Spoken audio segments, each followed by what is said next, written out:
सध्या संगमनेर महाविद्यालय सर्वच माध्यमांमध्ये चर्चित आहे।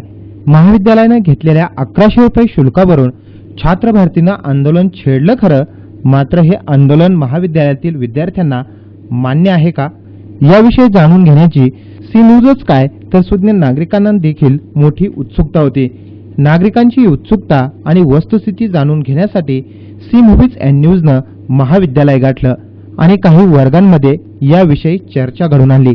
यावेळी महाविद्यालयाचे विद्यार्थी मंडळाचे प्रतिनिधी देखील उपस्थित होते। पाहुयात संगमनेर महाविद्यालयाच्या विद्यार्थ्यांची छात्र भारती विषयीची मतं। आणि महाविद्यालयाचा दर्जा बघून आपण प्रवेश घेतला आहे का? तुम्हाला ज्या सुविधा किंवा सुविधा पुरवल्या जातात त्याच्यातून तुम्ही सॅटिस्फाईड आहात का, समाधानकारक आहात का? गेट बाहेर जे महाविद्यालय आंदोलन होत असताना महाविद्यालयाचं जे गेट बंद केलं जातं ते योग्य आहे का? त्यामुळे आपल्या कुठेतरी महाविद्यालयाची शिस्त असतील किंवा अकॅडमिक मध्ये करिक्युलर ऍक्टिव्हिटी मध्ये कुठेतरी गोंधळ किंवा विद्यार्थ्यांना त्रास होतो आहे का? कार्याध्यक्ष आणि प्राचार्य यांनी शुल्क आकारणी संदर्भात आणि आपल्या अडचणी संदर्भात गांधी आश्रमात महाविद्यालयातील विद्यार्थ्यांची चर्चा केली होती का? छात्र भारतीच्या आंदोलन सुरू करताना तुम्हाला विश्वासात घेतलं होतं का?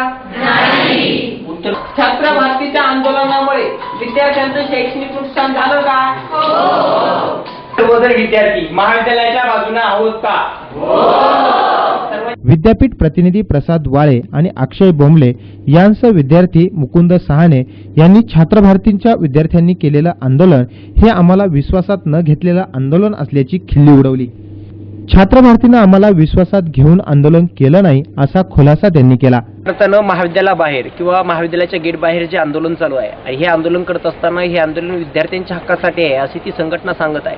पण खऱ्या अर्थानं आज आम्ही विद्यार्थ्यांमध्ये जाऊन आलो, आज आम्ही विद्यार्थ्यांशी संपर्क साधला, त्यावेळेस आमच्या प्रकर्षाने ही गोष्ट लक्षात आली की ती विद्यार्थ्यांना विश्वासात घेऊन किंवा विद्यार्थी मंडळाला विश्वासात घेऊन आणि आम्हाला विश्वासात घेऊन म्हणजे आम्ही विद्यार्थ्यांना विश्वासात घेऊन हे आंदोलन केलेले गेले नाही।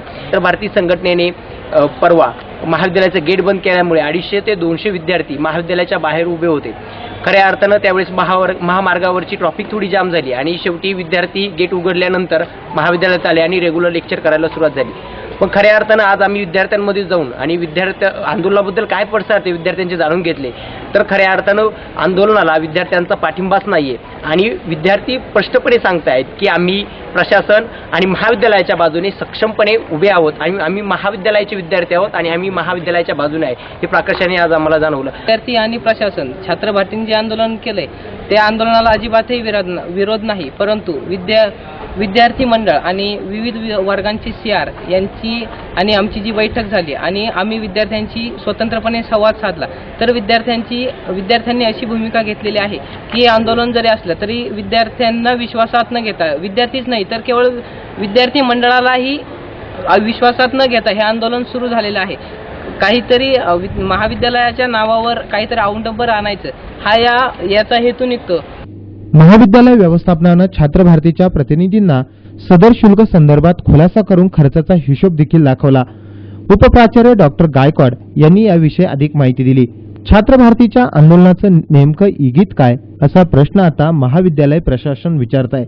या आंदोलनामुळे महाविद्यालयाची माध्यमांमध्ये बदनामी होत असल्याची खंत संस्थेचे कार्याध्यक्ष डॉक्टर संजय मालपानी यांनी खासगीत बोलताना व्यक्त केली आहे।